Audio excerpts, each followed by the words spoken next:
Welcome. Welcome to the Wednesday night lecture series here in the School of Architecture at USC.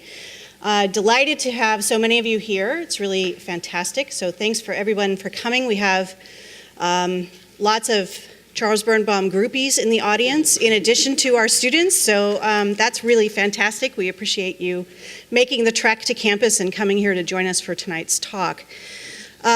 So we are delighted to host Charles for tonight's lecture. Let me tell you a little bit about him, and then I will let him speak for himself, as he's quite good at it.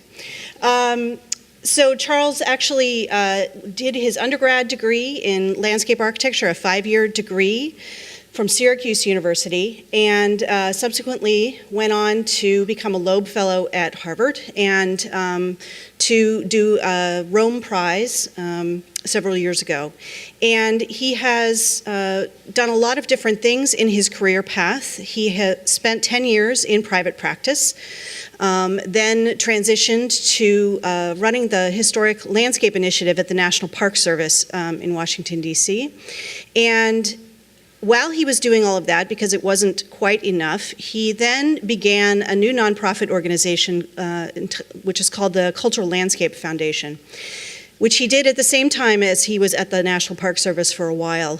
But 6 years ago, he left the Park Service and started to work full-time at the Cultural Landscape Foundation, which has grown under his careful tenure, and now serves as a national advocacy organization for cultural landscape issues in the United States. And they are currently actively involved in several important issues here in the Los Angeles and Southern California area, as well as many other battles and fights all across the United States. But it's not only an advocacy organization, but an education organization, and that's a really important part of their mission and the role of their programming and outreach.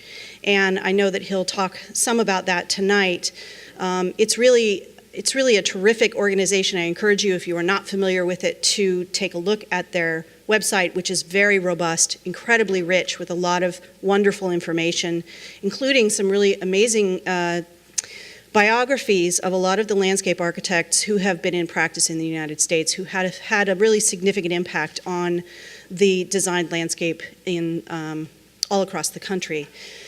And so he came out here in part at our request because we wanted to have someone who was very transdisciplinary, who could be a great bridge between the Heritage Conservation Program here in the School of Architecture and the Landscape Architecture Program. We have a lot of commonalities and we have a lot of overlap, shared students, folks who are taking classes in all disciplines, and we thought that this would be a really great way to showcase the wonderful crossover that there exists between our disciplines. He is a really snappy dresser. He is a great speaker, and without further ado, I'm going to introduce Charles Birnbaum.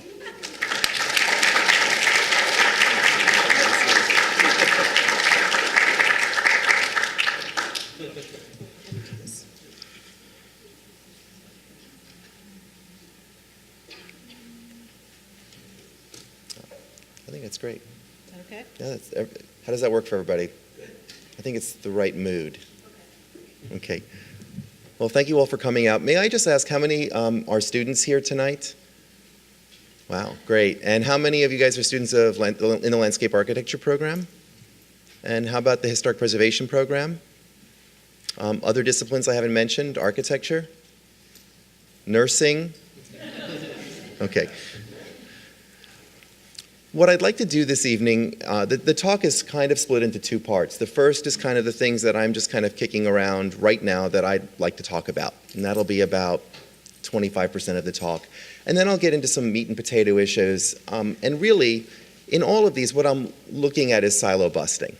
I think that as a person who was trained as a landscape architect, who, as Trudy said, I was in private practice working on projects like Prospect Park and Boston's Emerald Necklace, to be interested in landscape history in the 80s was a rough go. You were marginalized. You were called a preserver, the P word. I try not to use the P word because it's a label. I also thought it was interesting when Trudy introduced me, to talk about advocacy first and then battles and fights. Language I also try to avoid, and I'll talk a little bit about that. I think that the preservation community has been maligned for their advocacy positions, and it's something that I'd also like to address. Quite simply, our mission is stewardship through education. We want to teach people how to see and how to value landscape, and I'll talk a little bit more about that. Now, I'm a native New Yorker. If I drink, I get a really bad New York accent that comes back, or if I'm really tired. And when I was growing up in the city, these are the kinds of signs when I was in undergraduate school in the late 70s, early 80s that were being put all throughout Manhattan to say, you're in a historic place. And this one is a half a block from the High Line today. It's around the corner from Cook Shop, where I often have breakfast on 20th and 10th. And this is what it looks like. This is the message that is conveyed in this historic district. Now, it's always interesting to me when I travel. I'm kind of intrigued at how we decide to assign value and how we convey that. I mean, just walking around the campus here today, I just took some photographs where you have all these historic sign panels that look like little tray tables, and there's an obstacle course of bicycles to get to them. And I love the kind of conversation that's happening, but how is that history conveyed? How do we assign value? This is probably my favorite sign. I've never shown it publicly, but I figured Mia Lara's here this evening, and in her honor, this is a place that really takes historic preservation seriously. Now, I also grew up in the 80s in the city. I graduated Syracuse. I moved to New York. This is the time that Milos Forman's Hair was released. And this is what the park looked like. These are images that I took of Prospect Park when we were working on this in the early 80s. And if you go back there today, the boathouse, the overlook is rebuilt. The Meadowport Arch looks fabulous. Of course, the benches are not some kind of weird sexual torture device to sit on. But the reality is that it takes 25 years to put these parks back together again. This is what Central Park looked like. There was a lot of asphalt. This is what the Great Lawn and the Sheep Meadow looked like. And it wasn't just because of a Diana Ross concert. This is what it looked like. Now, the other thing, this is of course not one of my photographs, it's one of Joel Sternfeld's, but this is what the High Line was like. And as a native New Yorker, and I go back there regularly, I'm always astounded at seeing so many happy people in one place in New York City at one time, all the time. And it got me thinking recently about the role that landscape architecture has been playing as architecture moves horizontal. Is what is it about these two places? And they're really the same in that they both have great bone structure. And so the next time that you look at a landscape that is a controversy, when someone is looking at change, ask yourself, what is the bone structure of this place? And what does it mean? And how do you, as a landscape architect, or as a person who's looking at values, whether it's through a National Register process or an interpretive plan, how do you recognize what those values are? So what I'd like to do first is to talk about these things that are kind of kicking around. How do we address the public perception we'll begin with? Now, if you go onto Google and you type in the word landscape architect, you're going to find 25 million results. Can't say that I've gone through them all. Architect yields 193 million. This is where it gets interesting to me. Gardening yields 199 million. Golf, 2.2 billion. Gardening and golf are America's favorite pastimes. So how do we in the preservation world, how do we in the landscape architecture world tap into those communities? How do we look at this bottom up and not top down? Now, I mentioned my breakfast at Cook Shop, and unfortunately, I wish I had breakfast there Friday morning, right before I left the city, and the building I'm showing you now is gone. And I meant to take a picture, and I forgot it. It was a garage building, and so during one of my breakfasts, I would look out the window, and this is what I saw. Then I went back another time. I didn't do this, honestly. It looked like this. Then another time, it looked like that. So what is it about this tension between looking back and looking forward? Now let's look at what the playing field looks like today when we talk about historic preservation. I'm not going to read these. I think you guys can see them. But you see this kind of, I think, national media attention in the last several years where preservationists are being maligned. They're being shown as these people fighting these battles. They're using landmarking as weaponization. They are anti-progress is the way that this is presented. And, you know, and it's making its way into the New York Times opinion pages. It's being exhibitions curated by the likes of Rem Koolhaas. Kathleen McGuigan, early in her tenure at Architectural Record, is agreeing with Koolhaas's accusations. And the question that I want to ask everyone here is, what do we think about this? Because there is no national voice that's responding to this depiction of the preservation community. Now, the other thing, and I looked really hard to find the California State Historic Preservation budget online, and all I kept finding were really awful photographs of Arnold Schwarzenegger. And so I can't show you that today. But we all know that throughout the country, both at the federal level and at the state level, we're looking at diminished funds for preservation projects, for survey work.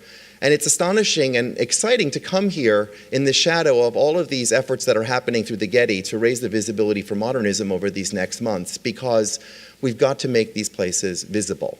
But this is really what we're seeing in most cases, New York, Virginia, elsewhere, terrible diminishment of these budgets. So on one hand, we have the preservation community being lambasted by the media, and we have less resources to do what we do. So how do we deal with that? How do we measure success? This is what I want to talk about. Now, here in particular, I think, and you see this just walking around the campus today, all of the interstitial spaces become opportunities. And so as we look at modernism, for example, what value do we put on open space as being an integral part of a design? And what about landscape in the role of modernism? I was intrigued today to see a Garrett Ekbo drawing at the Overdrive show, but I was also disappointed not to have any context to understand who Ekbo was. We'll come back to that. The other question is, how do we move away from this angry mob label? Now, I don't have a solution here, but here's a perfect example of a coalition that's come together with national and local groups who I think have really done a valiant job working with the family to save the Hannah Carter Japanese Garden. The question really is, as we look at a project like this, which represents 0.01% of this campus budget, what are the options to create change other than legal or something more combative? I don't have an answer to this question, which is very frustrating to even talk about it. But how do we get people to recognize the value of this place and why it has to be safeguarded as the act of patronage that it was historically? Now, last year, it was fascinating to me to have these two stories running concurrently. I don't know about any of you guys, but I'm kind of a Rachel Maddow junkie. And so I just became like enwrapped with the whole ultrasound issue in Virginia that was going on. And then this happened. This silent protest happened in Virginia, and it was like a game changer. Everything changed after this. Concurrent with this, in New York City, the Greenwich Village Historic Preservation Society, who I think do excellent work, issued this e-blast, Fight. And this was about the expansion of NYU Village, which is going to continue to move along most likely, and they have not been successful here. Was it because it was this choice of saying, fight? What are the other options in instilling value and changing public perception? This is a quote by the former architecture critic Nikolai Orosov of the New York Times, and I wanted to show this today because the Gardner has only recently opened, and it's gotten fairly uniform praise in terms of Piano's new building. Notice the opening of his statement here.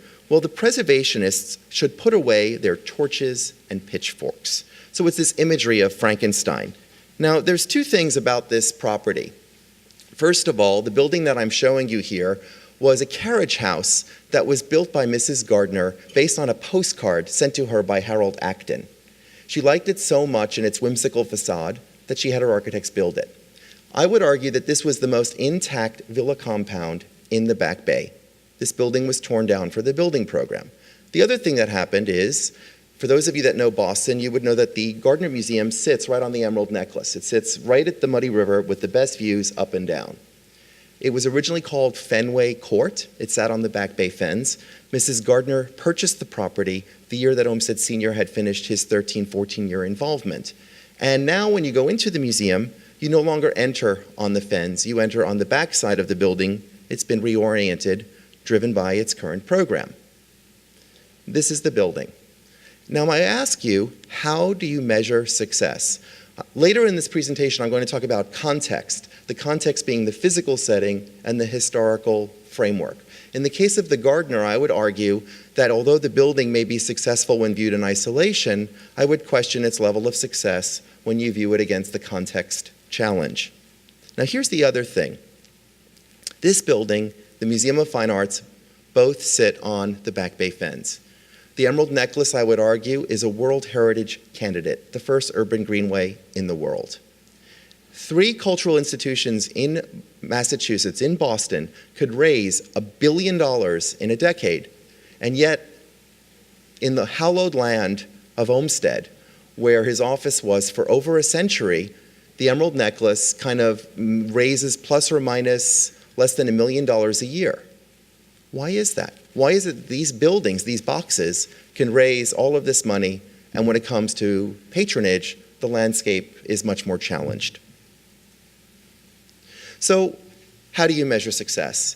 Here's an example in New York City, the most intact Samuel Parsons landscape, where the National Park Service actually moved the Hamilton Grange house from a different location into this park, giving it a phony setting in a half acre that's been plucked from one of the open spaces, one of the meadows in Parsons' design. Now, this is playing out right now in San Francisco. If you go to the Overdrive show, you'll see the La Brea project that Tommy Thompson worked on as the landscape architect. I believe Tommy Church also worked on this. This was for the MetLife Corporation, who were the clients here for Park Merced. This was a project that also a young Bob Royston and Leland Vaughn worked on. And many of these buildings now, if this project goes forward, the smaller ones will be torn down and open space will be filled. This is an incredibly significant plan. This is a photo that we commissioned by Alex McLean, the wonderful reverse force perspective along the entrance drive. The plan is what you don't see from the air. And this is what we run the risk of losing. So how do you measure success? Now, being a Washingtonian, one of the things that's interesting to me is to see how successful the First Lady has been with her sort of getting people out and moving and working in their productive gardens. And here she is in the White House grounds. Now, what I want to show you is if you take a look at this aerial photograph that's on the bottom here, and I don't have a pointer, but you'll see that right where that box is, that's where this garden is. It sits right in the plan that was conceived by the Olmsted brothers. The City Beautiful plan, it's right there out front because of its PR possibilities. If you look right beyond that, you'll see there's a tennis court. The tennis court was introduced during the Nixon administration. Now imagine for a moment if you kept the tennis court fence, you kept the screening, and then you tore up the tennis court for now, and you put in a productive garden. You have the chain link fence to grow climbers, which you can't grow on the front lawn. You could put, you have a pervious surface, and you can teach people about rainwater collection and permeability. You put a camera there, you put one in the kitchen, you do farm to table, you start interpreting for the public what's happening and how it gets made in the kitchen. But we don't do that. Now the question is, why is this successful? This what I call plop and drop, where this is in the front lawn, and this is the National Park Service. Now, we can plop and drop other things. We can put wind turbines in historic view sheds. And to that end, what do we deal with in terms of view shed restoration at a place like Village Green? When this was about what I would call integrity of setting, and you can see, if you compare this to earlier photographs, this was a very open view. How do you balance this with present-day sustainability and urban forest issues as you manage change? The same could be said at Sunnylands. When you look at the shape of this water feature, which is very easy to read when it's drained, you can see there's a conversation happening with the larger mountainscape beyond. So those are my sort of measure success questions. And then the other piece of this is this idea of pastiche. I had the good fortune of popping by Mia Lair's office, and we looked at a couple of projects together earlier today, and we were discussing this whole issue of how sometimes people want, if it's a historic place, something that looks historical, which unfortunately gives a false sense of history, like this Jackson Square in New York City. This is what a lot of New York City parks came to look like during the Giuliani administration, and they're all whimsical pastiches. There's nothing accurate about pretty much anything that you're seeing here. We could look at one campus, and what's interesting to me is this, what happens very often with campuses is that everything becomes homogenized for reasons of maintenance. And here you've got, for example, one of the great works of landscape architecture in LA, I think, Ralph Cornell's sculpture garden, with the same, off-the-shelf light fixture that you see in the Beaux-Arts campus and the Modernist campus.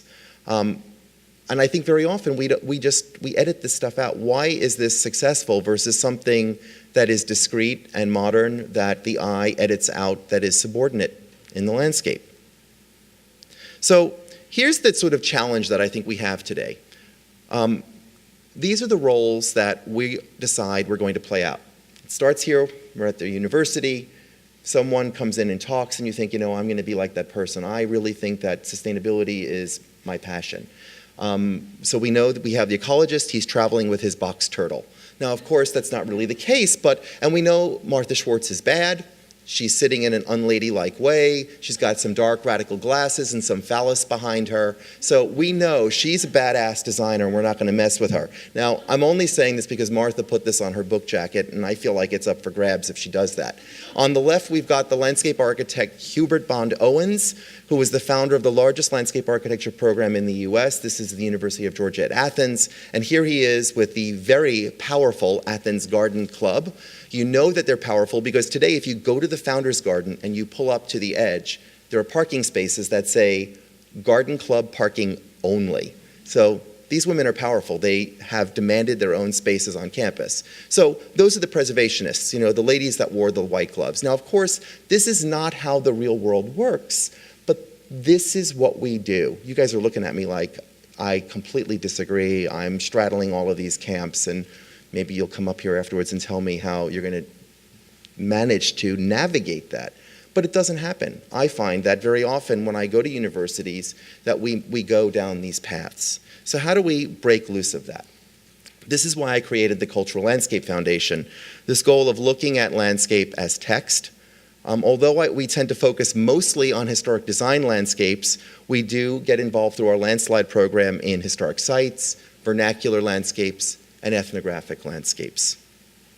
Our mission, quite simply, is stewardship through education, and what we're doing is we're teaching people how to see and how to value the hand of the landscape architect in a way that people are hardwired to look at buildings. There are 4 programs, and I'm going to talk a little bit about what's out there later this evening, but laced throughout are the Pioneers of American Landscape Design, which, if you haven't been to our website, we have, right now, there are 8 completed oral histories with people like Larry Halprin and others, our landslide program, and our cultural landscapes as classrooms. So, some ground rules. There is no A in Olmsted. Did everyone know there was more than one Olmsted? We all know he looked tired, but he didn't live from 1822 to 1957. Now, if we were specifically looking at California, do you even know who these folks are? Does anyone look familiar? They don't appear in most of our textbooks. The 3 gentlemen on the left-hand side all spent over 40 years each with the Olmsted office. This man, and he's actually photographed here, he was one of the 2 major players with Olmsted Jr. on Palos Verdes. And I'll come back to Palos Verdes later. But these are the sorts of folks that shaped the Southern California landscape. And most of these places have absolutely no recognition in the National Register of Historic Places. So how do we move forward? How do we begin to look at landscapes as layered places? Like Barnesdale Art Park, which if we move beyond the earlier era of Frank Lloyd Wright and others, we have to recognize that we've got Peter Walker and partners. And the reality is with a lot of these spaces is if they're not maintained, the overlays from the recent past can die a quiet death and become vulnerable. We'd like to give them voice. So what I'd like to do with the rest of my time is look at these sort of 5 areas: survey and registration, the idea of the palimpsest, bridging the nature-culture divide. I want to talk about authenticity, and how do we look at that interface between design and historic preservation. So let's begin with survey and registration. How many people here know this space, the Plaza Las Fuentes? So it's one of those under-the-radar places. And to me, my big aha moment when I saw this and the places in downtown Los Angeles is I never thought Larry did postmodern. And here he is. I mean, you can bracket this man's career now with the chain of open spaces in Portland, which are now designated as of January this year, and the Los Angeles chain of open spaces. This is eligible to the National Register, even though it was done in the 90s, because it meets criterion C, the work of a master. So why is it that there can be these iconic places, like Beverly Hills Gardens, that are not designated? I found out today that Beverly Hills Gardens was actually determined eligible for listing in the register in '85. It hadn't gone forward. It is, of course, a California landmark, but it's not listed on the National Register in terms of Ralph Cornell's contributions. This is what I call the tough love part of this talk, when you kind of stack up these places and you think, how is it humanly possible that all of these astonishing and much beloved places here in Southern California have not been afforded the same recognition of places that are building associated? So for example, there's about 84,000 National Register properties. Less than 2,000 have significance in landscape architecture. National Historic Landmarks, a greater honor, 2,700 places. Somewhere between 65 and 70 have significance in landscape architecture. Of the first 8, 4 were by Olmsted, and believe it or not, when the Olmsted National Historic Site, Fairstead, was designated, the nomination form spells Olmsted with an A. You cannot make this stuff up. So, and of these, almost 1/10 of them are Olmsted landscapes. So, how do we move beyond the shadow of this architect? How many people here have seen the Eames House? How many people, when they went there the first time, were surprised that the Eames House was on the site that it was on? I have to tell you guys, when I went there, every time I see a photograph of the Eames House, it's taken about this close.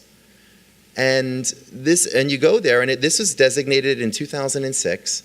It has no significance in landscape architecture. And when you think about the site, you think about the row of eucalyptus and the nasturtiums. This place is all about the site, as much as it is about the building. So when you start to look at these places, the Neutra House, designated in 2003. Here's a place that's all about inside-outside, no significance in landscape architecture. Schindler's the same, although designated much earlier in '71. Ruth Patricia Schellhorn, who passed away at the age of 97, who outlived her own legacy, who in a conversation when she was 95 recounted to me on a telephone call that it's all gone. This is a person who, right after the Second World War, was laying out the plan for the Port of Los Angeles. So she wasn't wearing a white glove. She was rolling up her sleeves, playing with all the big boys, dealing with access to the city's waterfront. Here's even a plaque that's on the Bullocks in Wilshire that says Landscape Planning by Ruth Patricia Schellhorn, ASLA. When the National Register put the Bullocks department store on the National Register in Pasadena in '96, it did mention Schellhorn, but it did not include her or her landscape architecture as contributing. The same with the Stewart pharmaceutical plant. When this was designated in '98, there were 2 pages in the text about Tommy Church, and it went on to then say, but there are other more significant church designs, and he was not included in the nomination. This is where things were up until recently. I mentioned Palos Verdes earlier.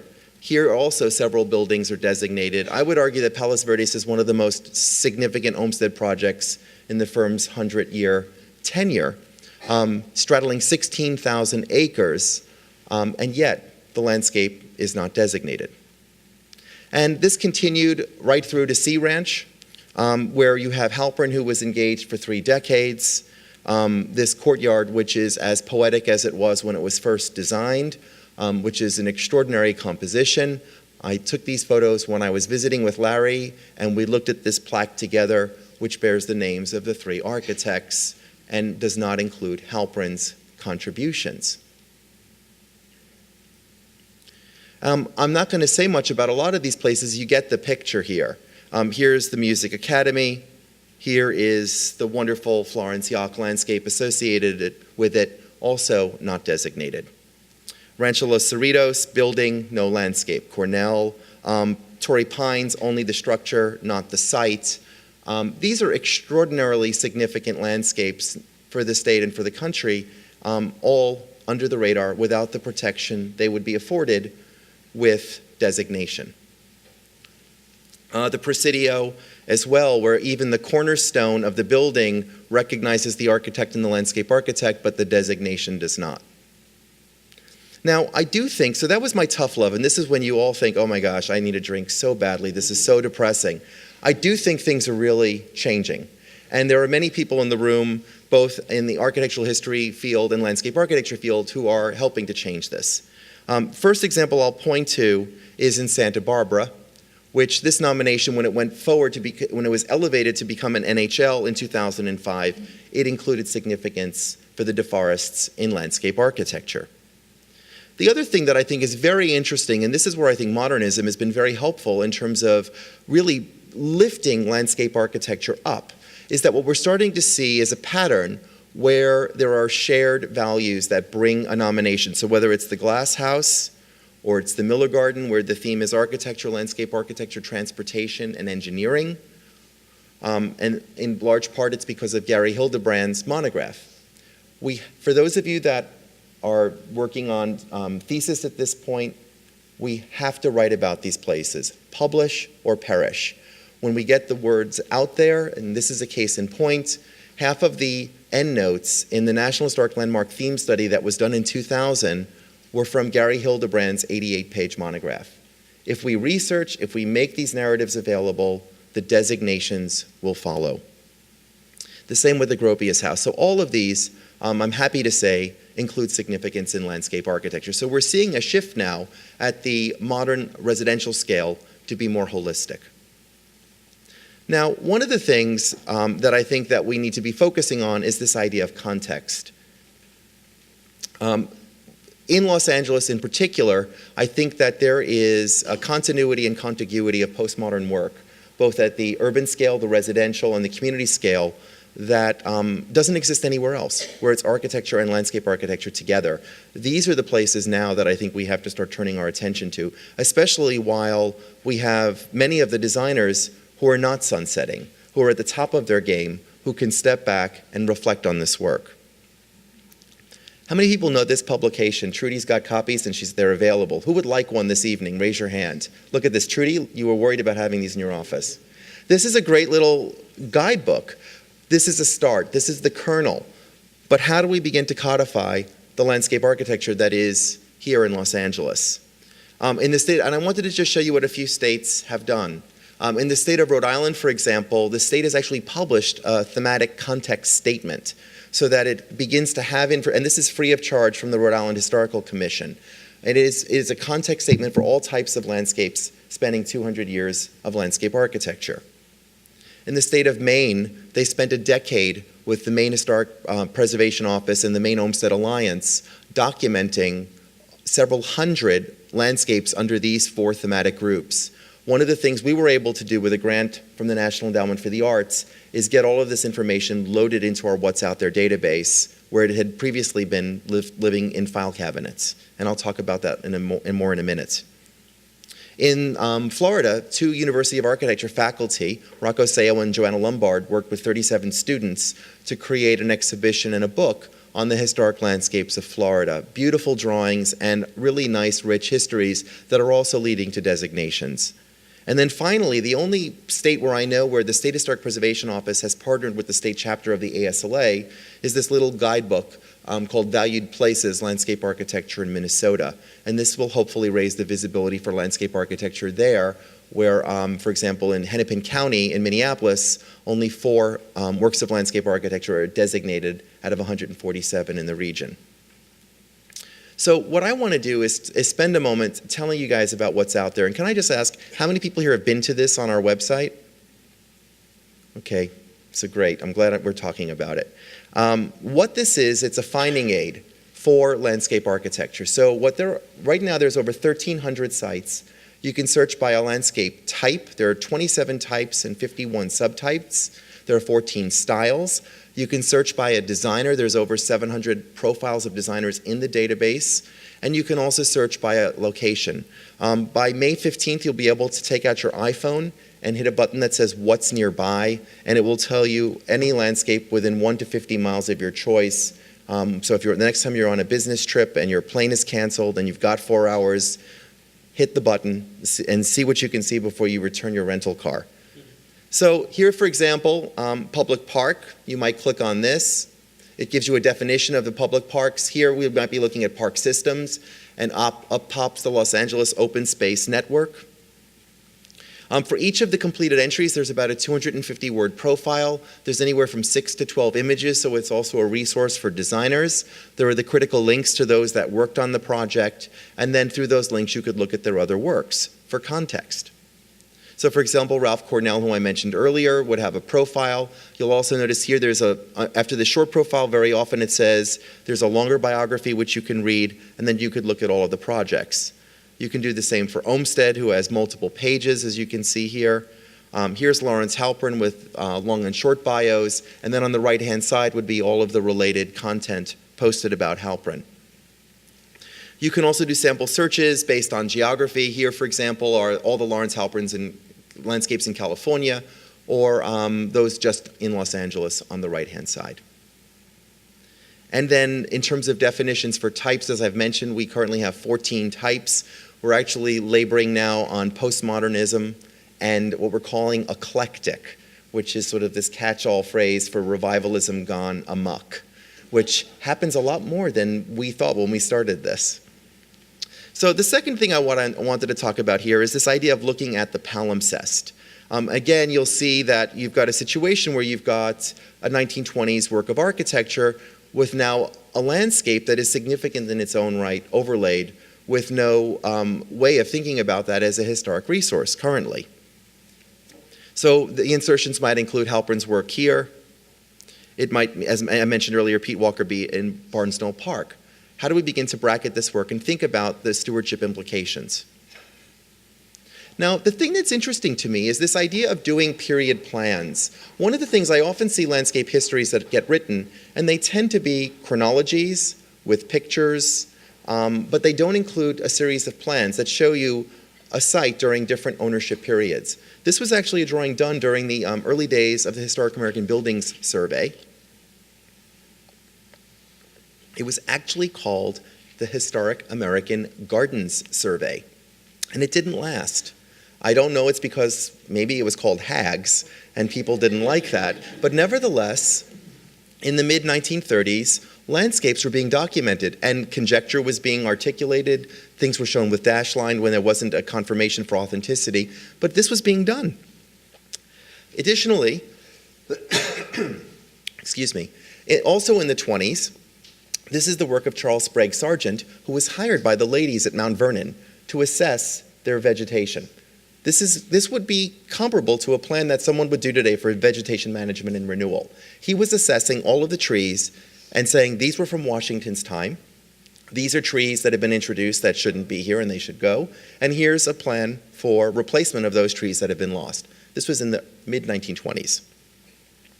Now here in California at Rancho Los Alamitos in Long Beach, here's an example of some period plans that were generated early on with David Stretfield and others, and you can see these are just thumbnail sketches that show you the evolution of this landscape that began as a simple adobe building, where then suddenly this woman from New England brings a white picket fence and starts to hire star landscape architects like the Olmsted brothers, Florence Yock, and others. The last one, of course, is 1968 to 70, when the state comes in and it becomes a public institution. You see the large parking lot, and you also see to the bottom left-hand side all of the working landscape buildings that were picked up and relocated and arranged. So this is an example of period plans not drawn to scale.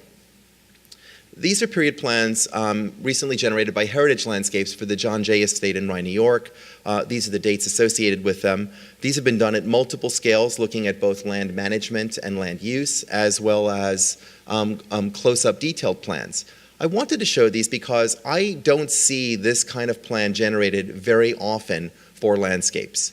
It's being done for Baldwin Hills Village, Village Green, but by and large, these things cost money, they take time, and it's very difficult to get clients to pay for it. But this is the baseline that, as landscape architects, 4 seminal key sites should be demanded. It's like going to the dentist and saying, just drill, without having x-rays. This is the kind of information that's needed. Now let me give you an example of why it's needed. The last project I worked on in the private sector was the Vanderbilt Estate at Hyde Park. It's a great story. FDR was the next door neighbor. This is a true story. He thought the tree collection here was unrivaled. Every tree had an index card. Every tree was surveyed. When the Vanderbilt property went up for sale, FDR decided it needed to be a national park, and he bought it. And the federal government paid him back. It was that simple. And the great thing about the property is, of course, this sweeping deer park. Here it is today.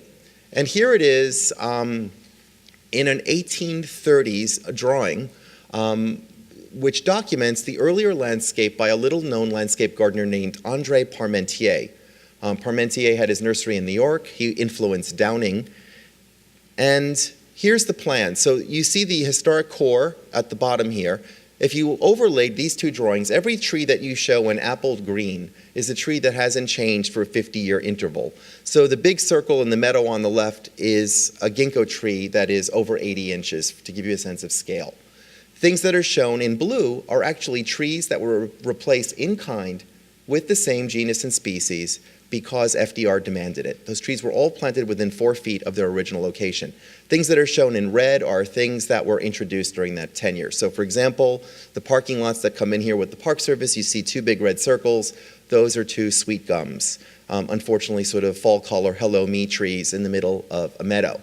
But the important thing is when you look at this plan, with the exception of this becoming a circle, it is virtually unchanged. Now, because these period plans were done, what we learned is that the Vanderbilt Estate was the oldest surviving picturesque landscape in America, predating Central Park and the American Cemetery movement. It predates Mount Auburn Cemetery by 3 years, 1828. We would have never known that. Now, how do you make management decisions about a place when you don't know its history? Think about how many other McKinley and White buildings there are that are as significant as this one. And in fact, what we learned is that the landscape was more significant than we ever knew. And this was a place that had a historian working there for multiple decades, and the story was never known. This is why we have to go deeper. We owe it to these places. So as part of this, the other thing that is always kind of the third rail for me is the nature-culture divide. I heard earlier today about this whole issue of whether or not palm trees are contributing to the environment and sustainability issues with those. I've heard about other projects where plant material replacements need to be drought tolerant and native. How does that relate to a place like Village Green? I mean, what I find remarkable here is to look at these earlier images of these expanses of ground covers, which are so tactile. I mean, there's really was a careful consideration here of tonality and texture. What happened over time very often is these areas became lawn. Think about how diminished the insect and bird population is. Think about the additional air pollution and noise pollution from the mowing and how much more water is required. Sustainability and design can go hand in glove. This is the beauty of rehabilitation, and I'm going to come back to this a little later. So we have a profession that's now about 33 to 36,000, depending on whose numbers you look at these days. About half of those people are members of the American Society of Landscape Architects, but that's literally happened in 100 years. But what happens is we say we have specialized committees. We have 14 different committees at ASLA. When you guys, if you become members of ASLA after you graduate here, you are automatically a member of a committee of your choice. They have 14 committees. And there's the Preservation Committee, which has a few hundred members, and we marginalize them. We say, again, you're the P people. You're the ladies that wear the white gloves. You're the people that dance on the head of a pin with history. You people, you go and you talk to each other, you few hundred people. The design people, they're over there. but the preservation people, you're over here. This is one bit of cheap animation. For those of you that go to community meetings, and I can tell you, I've done these in the private sector, I've done them in the public sector, that every time you go to these, you have the stereotypes. You have the bricks and the bollards and the brown fields and the battlefields. Think about the dog park people and the tot lot people, and they always come out and they have their little thing, and you know what they're going to say before they get up. So as landscape architects, how do we break through these silos? Here's my proposal. This is the toolkit that I recommend to landscape architects. First, we look at landscapes as collections that are living and non-living. We value a tree as much as we might the ground covers that we just saw at Village Green. Community, the people that live and work and play and are the stewards of these landscapes, and I'm going to talk a little bit more about that in a moment. I talk about buildings as features in the landscape. They are the containers. And then finally, as I mentioned earlier, and perhaps most critical, is the context, the physical context, and the historical context. In the state of Massachusetts today, every elementary school kid needs to know their home address and their watershed address. How many people here know their watershed address? That's part of your context. The historical context we've also been talking about. And then my Russian nesting dolls, the historical context. How does Ralph Cornell's significance at Beverly Hills Gardens relate to his other work? How do we know which is the most important projects if we don't know what's out there? So, what is the context for the oldest surviving modernist pedestrian mall in America? There's an RFP out for this right now, and the way that this project is playing out is you have the preservationists who want to keep all the streets closed, which is completely unrealistic, and then you have the business community who want to open all of the streets to traffic. It is no longer the Fresno Mall. How do you reach a middle ground? This is design. This is preservation. They're not mutually exclusive. And how do you define the context? If you take a look at the George Hazelrig piece that was published in Landscape Architecture magazine when the mall opened, you'll also see that the plan includes the government complex that's just to its north, but no one thinks about it in the same way. This was all part of the same vocabulary. In fact, the light furnishing standards that still survive on the government complex were originally in the mall, but they're not there anymore. If we're looking at Lockwood DeForest, what do we know about this early residential community in Santa Barbara, for example, Sandyland Cove? We all know the slide-up garage doors are something we've grown to love, but did people know that DeForest was doing this so early? We can jump back to Garrett Ekbo and look at his keyhole-shaped swimming pool in Palm Springs, the Ocotillo Lodge. And we can also look at his contributions to Ambassador College, which I don't even know if all of these are still extant today. I know some of the plaza spaces have been at risk. But Ekbo wrote about this project multiple times, gave it 12 pages in The Landscape We See, a really critical project in his career, and it's dying a quiet death. Why doesn't landscape have the same values at the Salk Institute that go into the care of buildings? Why is it when the new buildings were proposed the last time around that I had to open the New York Times and the AIA president at that time was talking about Kahn's signature grove of eucalyptus trees when in fact there's even photo documentation of Roland Stewart Hoyt planting them there? Why is the landscape invisible? What is the historic context for the chain of open spaces in downtown?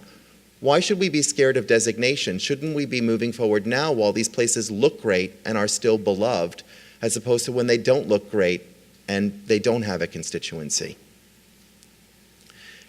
So the other piece of context, as I mentioned, community, what I also wanted to do is spend a few minutes for those of you that are involved with nonprofits to say, when was the last time that nonprofit looked at its mission and vision statements? And do we think about the role of landscape in those? Because that's where it all begins. So for example, the California Department of Parks and Recreation, I'm delighted to say that they have a really great mission statement when it comes to cultural resources. It's big and it's all-encompassing. The mission for the Landscape Architecture Department of Parks and Recreation is not as strong as the state level one.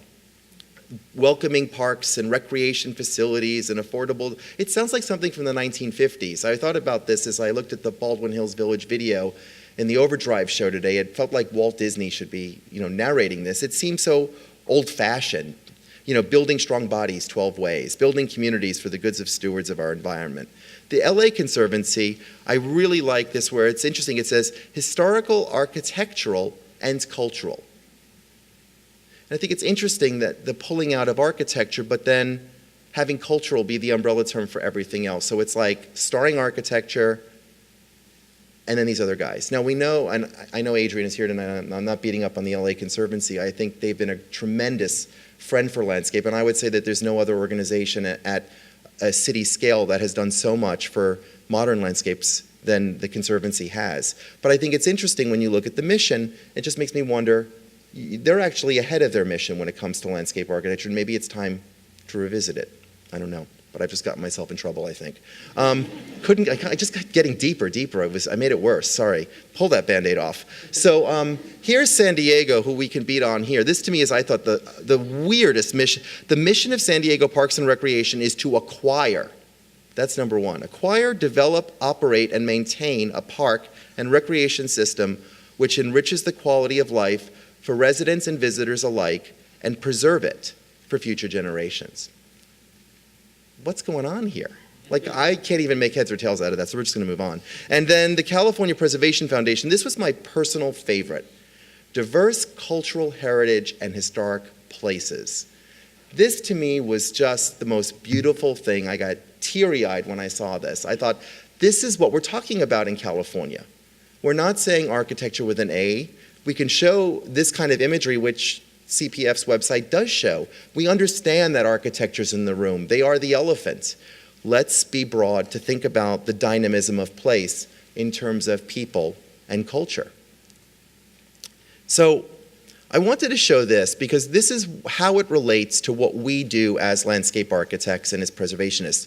This is framed over George McDaniel's desk. He's the director of Drayton Hall. And he is a great friend of landscape and a personal friend, and he's very proud of this. He has his mission right there over his desk. Notice the action words, preserve and interpret.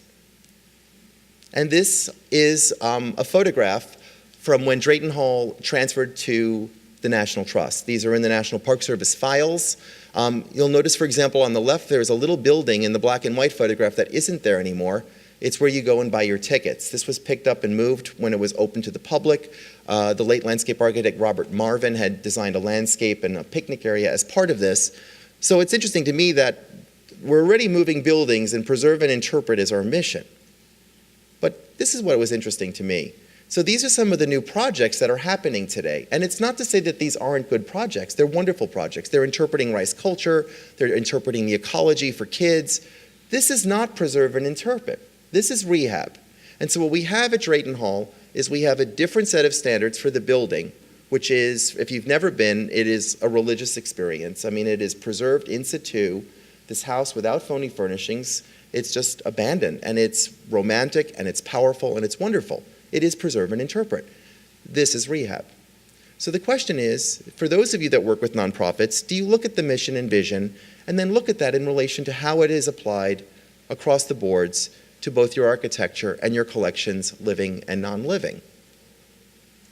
So here's what it boils down to, the idea of authenticity. This is one of the 22 squares in historic Savannah. I like the fact that they told us it was historic by putting in a gazebo and a cannon. I like that the cannon is pointed at the swing set. I think that's just awesome. But what kind of standards do we have in terms of authenticity? This is the Church of Cosmos and Damian in Rome. And when I went there in 2004, I had brought Dickens with me, and I had just been reading this essay that he had written about ruins, and he says, a ruin, ruin, ruin, God be thanked, a ruin. And then I looked at this photo from that period, and then I look at it today. And it's interesting that the building, again, like Drayton Hall, preserve and interpret. It is stabilized in situ, and the landscape has been made suburban. We've got our foundation plantings, which Tommy Church would call parsley around the roast. We've got our little dollops of viburnums. Very different standards. Why is it that we have to have this beauty factor at a significant cultural place? Why is that a viable solution? And why is it that this plays out, as we saw in New York, and I'll show you again in a moment, in so many places? This is one of the current controversies in New York. It's about the future of the boardwalk in Coney Island. And I show you this as, for those of you that are the landscape architects in the room, this may be foreign to you, but these are the 7 aspects of integrity as defined by the National Register.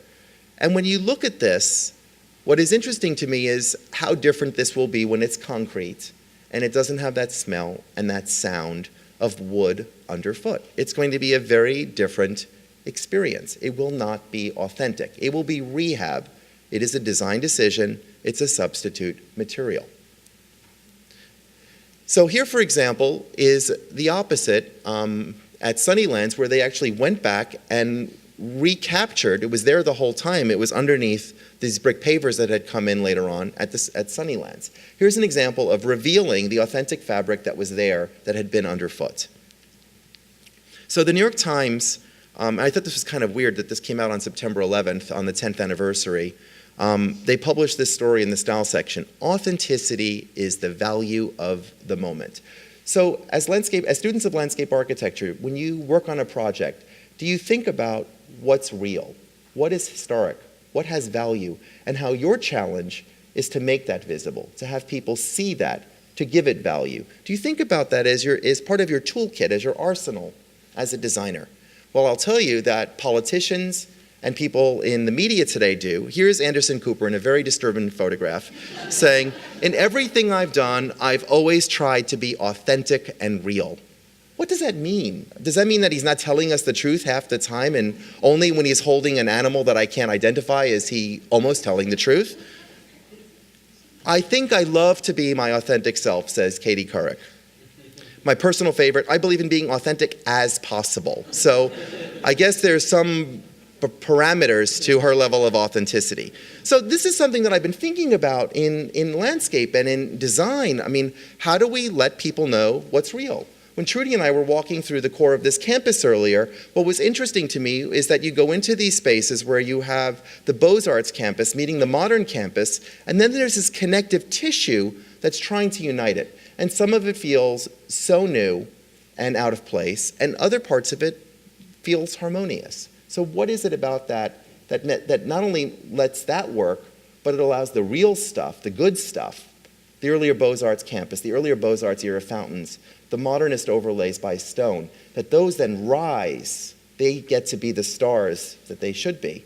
How do you deal with that in this process? Now, this past year was fascinating because I love this whole quest for authenticity, and I love talking about this here in Los Angeles. The Oscar race, I believe, was defined. It happened. Argo won because of truthiness. And here's how it played out. We had Lincoln, which was the front runner. Everybody was just like, "Oh, have you seen Lincoln?" And you have to like, "Oh, have you seen Lincoln?" It's like, "Oh, it's rarefied air we're breathing in that theater. No popcorn allowed." And everybody in Washington was just like, "You haven't seen it yet." It had been open for 2 days. It was like a political movie in Washington where a president is a star. Everybody was just like salivating over it. And I went, I enjoyed it. I thought it was well done. And then this whole Connecticut incident happened. And it went like viral. And literally, you then saw all these award ceremonies leading up to the Oscars, and Lincoln wasn't winning anything other than for Best Actor. And then you had, Argo Star Rising, and we all knew this chase scene was pure Hollywood, and we ate it up. We totally loved it. And then there was the whole debates about Zero Dark 30, and then this came out in the Times. It was the political posturing that made this one of the most interesting Oscar races in recent memory, as the vibrant discussion of just how much truth-bending is acceptable in fact-based movie shows, authenticity, or at least the perception of authenticity, still counts. Though it took liberties with its story, Argo squeaked by truthiness. Now, the next time you get a studio project, think about this idea of authenticity. Approach a site. What has value? What is real? How do we instill more value? How do we amplify that? This is something that I think that if we go deeper in our research, we will inform the work that we're doing. And it's right there, ready for the taking. We just need to make that commitment to cultural systems that we've made for 40 years, to ecological systems. We may not have the same requirements legally in terms of Earth Day, NEPA, you name the requirements. But for cultural landscapes, it's all there waiting. So what I want to sort of wrap up with is this idea of what we do when we're lazy. Plop and drop. You're in a National Historic Landmark plantation, you come out the back side. The only thing that is authentic here is the relationship to the Mississippi River, and you can't see it. And you come out and you see this stuff. We've all been to places like this. When I was a kid, I remember telling my parents, if I see one more person in a period costume make a pancake or a candle, I'm going to scream. But we did it. We went to all of these places. So what happens? You come out and you think, I'm going to check out number 1, number 4 looks like a good time, and then I'm going to go. Now imagine for a moment if, as a landscape architect, as a chief of interpretation, you open 2 views to the Mississippi. One shows a pastoral scene, the other oil refineries. And then you have a story to tell. I mean, why is it that Louisiana has some of the highest breast cancer rates in the US?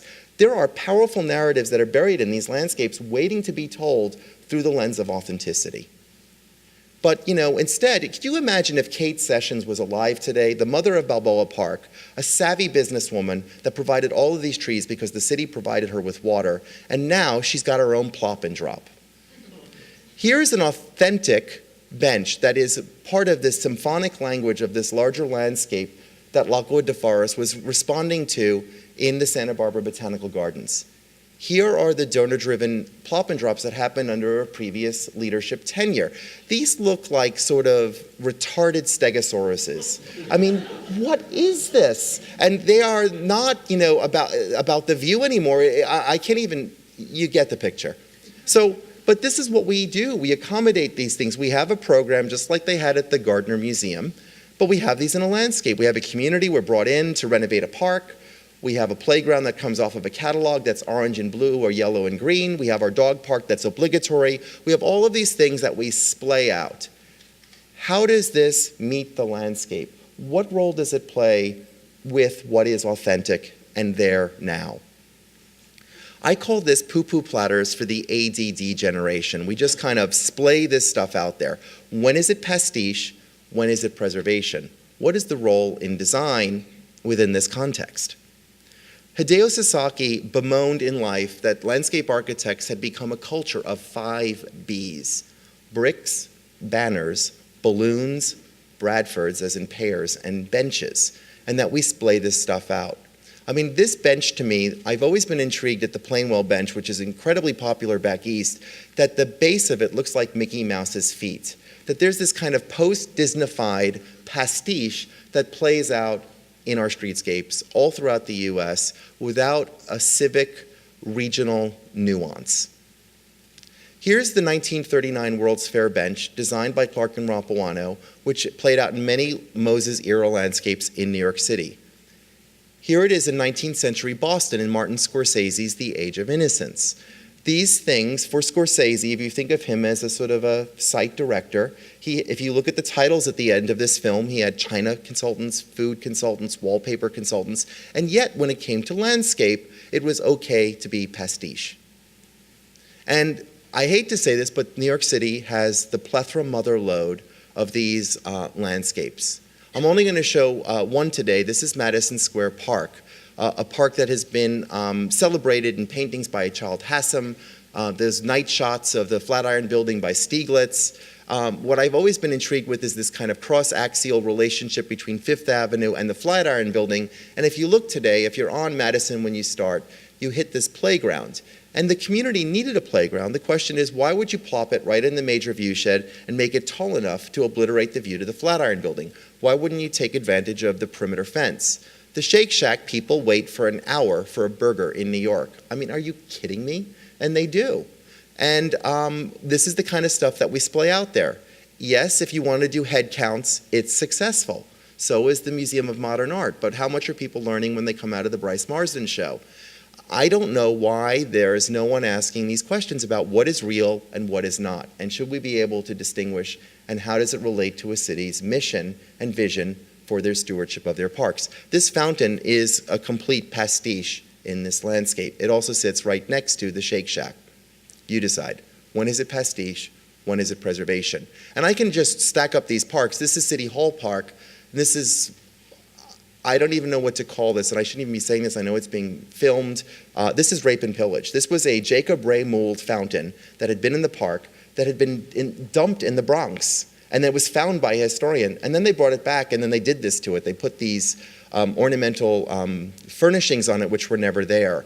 And so it was kind of like this public flailing of a Jacob Ray Mould landscape feature. But there are projects like this here in Los Angeles, and I'm showing you this not knowing enough about it. Just knowing when I've been there, I couldn't make heads or tails out of what was going on here. Maybe someone can tell me afterwards. I think everyone probably knows what this space is, but what's the deal? What am I looking at? So what I want to end with here, again, coming back with this idea of authenticity. This is, I think everyone probably knows what this is at the World Trade Center site. It's an incredibly powerful experience. The other thing that's interesting to me is I had my fun with my 5 Bs, my Bradford Pears. This is the one living, if you will, witness tree to the act of terrorism. It's a Bradford pear that was moved off-site and then brought back. And I can tell you I've been to the site now twice, and there is a queue practically to be photographed in front of this tree. This is a very sad-looking Bradford pear that has been given a lot of love, and everyone wants to be photographed in front of it.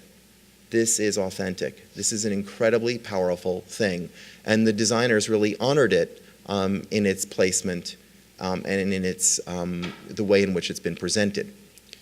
So finally, before I just give my last points about design and preservation, I wanted to show you something that I think is how preservation and design need to come together.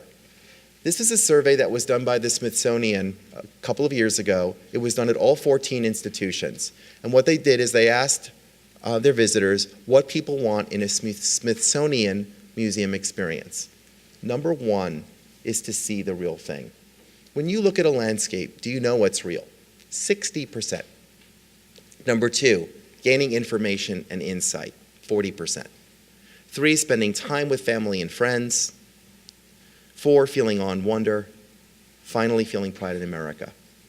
These are things that we all think about when we design places, when we safeguard places. So how do we look at this through the lens of authenticity? And again, this design historic preservation interface. So in closing, what I'd like to do is just really look at just a couple of things very quickly that have been really interesting to me. Grant Park, for example, these were shots that I took some years ago.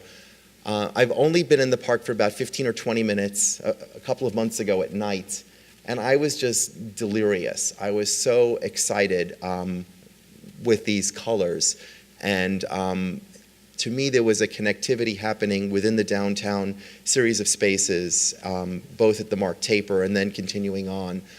It was just so gratifying to see the energy and the symmetry of these spaces.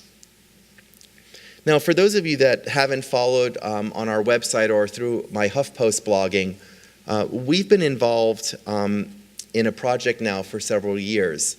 And I don't like speaking without talking about this because it's kind of the elephant in the room.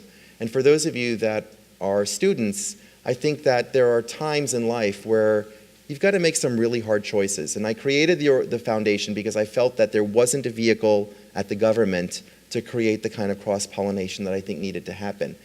And in 2008, we put PV Plaza, the images that are shown here on the right, on our endangered list of a project called Marvels of Modernism. In 2009, we put it on the cover of a book that was 10 years in the making, published by a university press, to show that there are significant landscapes that weren't designed by Olmsted or Halpern. This is the work of Paul Friedberg.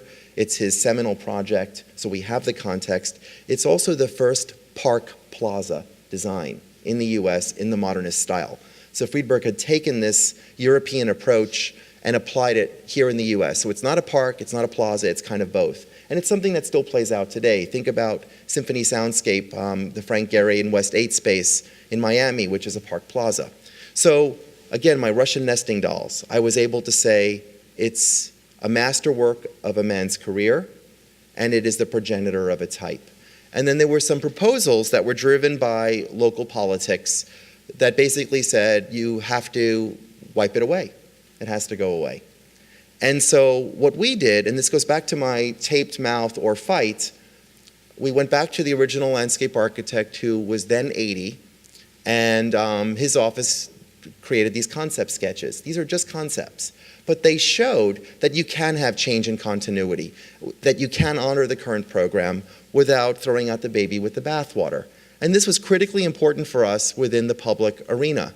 And then because of the local process, which at that time was problematic, we partnered with a local state nonprofit preservation group, and we entered into litigation. And I'm happy to say that things are progressing nicely. We're hoping not to go to court. And I think there's going to be a preservation-minded solution here.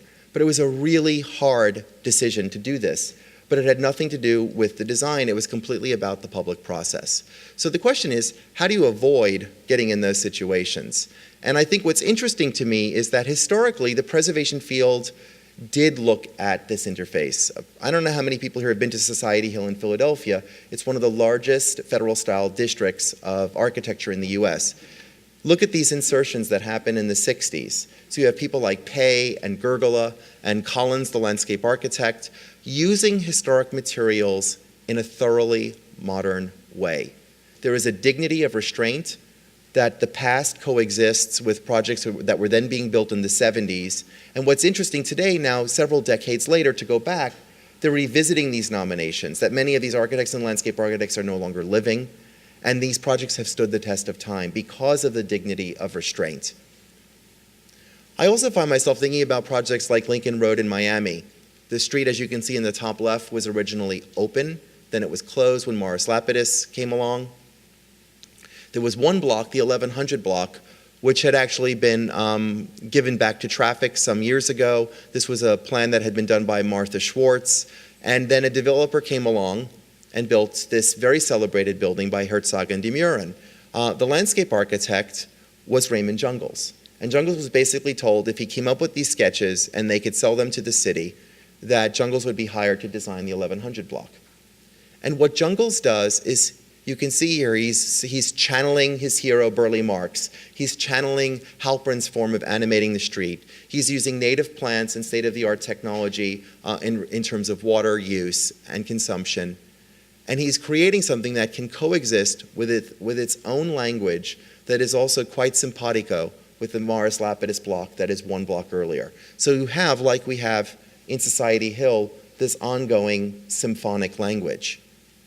And then here in town, for those of you that haven't been to Marion Davies Beach House, I would say the same is playing out here with Fred Fisher and Mia Lair, where you have this earlier narrative that has to be confronted through a contemporary program with a dignity of restraint, and again, playing out incredibly powerfully through the lens of the past looking forward. I can't think of a better image to leave you with this evening other than to say, if you guys don't follow us on Facebook and on Twitter, I have to take my staff to lunch if I don't sign up 20 people after this lecture tonight when I go back. So please do follow us at tclf.org, and thank you very much.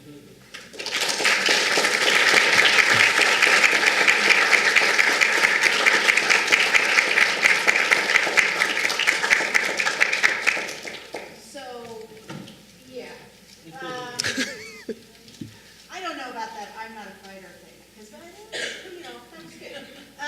But does anyone have any questions for Charles? We're going to have a little reception afterwards. You'll have a chance to talk to him individually. But I'm curious in your use of the word authenticity on the one hand, and what to me is the opposite, the insertion of contemporary sensibilities into an existing landscape, especially in the last examples that you showed. Where do they intersect? Well, I think their projects are all very different, and I'm not going to speak in Mia's case because Mia's in the room, and perhaps she might have something to say about that. But in the case of Society Hill, I'll begin with that one because I think what's very interesting there is all of the historic buildings were mapped. You had a lot of sites which were derelict, where they had lost buildings, and the insertions that were created are clearly modern, using historic materials in a modern way. So what happens there through that sort of restraint is that these things exist side by side, where the authentic is allowed to sort of take its rightful place. In the case of Lincoln Road, it's a little different because It's self-contained. It's one block, and it's meeting something, so it has a lot more flexibility. And we could have a similar conversation about how authenticity is dealt with at Grand Park as well, in terms of looking at how the fountain edge meets the plaza, and we can debate whether or not it's successful. And my guess is that we can have all different opinions depending on those of us that are pure on the historic preservation front. But I would say that in all cases, that if you look at rehabilitation, which I didn't talk about as a term because it's not sexy, rehabilitation, all of those projects are preserving historic fabric, and then the insertions are new design. They're program driven, it's rehab. And what I tell people very often when they think that historic preservation can be a straitjacket or a shackle, it's really not. Rehab has a lot of wiggle room. And I think part of the challenge is thinking about how to deal with that, and and where your place is as an insertion. Let's think about the campus to answer your question, and I'm curious if people have feelings about that. You see that there's a lot of brick going on here right now. There seems to be bricks or us frenzies. And so the question becomes, well, what type of brick, and how should brick be used? You have these large screens that are now, television monitors that are in these brick things that are holding them. And I thought, well, why did those have to be brick? Could those have been very simple? Like, think about a flat screen television, how it just meets the wall, but instead it has this whole, I feel like there's going to be the specials at IHOP or something on that screen. But why? I mean, it's an insertion, it's new. Think about that in relation to the other projects. But that person decided to go down the pastiche lane to use something that felt historical. But the pastiche could be the authentic, at least it's maybe the authentic for this campus. I'm just fascinated with your use of the term authentic and what you mean by that. Okay. Anybody want to add to that? Mia's just like, don't even look at me. I'm not going near this. Are there any other questions? Okay, well, I want to really thank Charles. I think that's a lot to think about.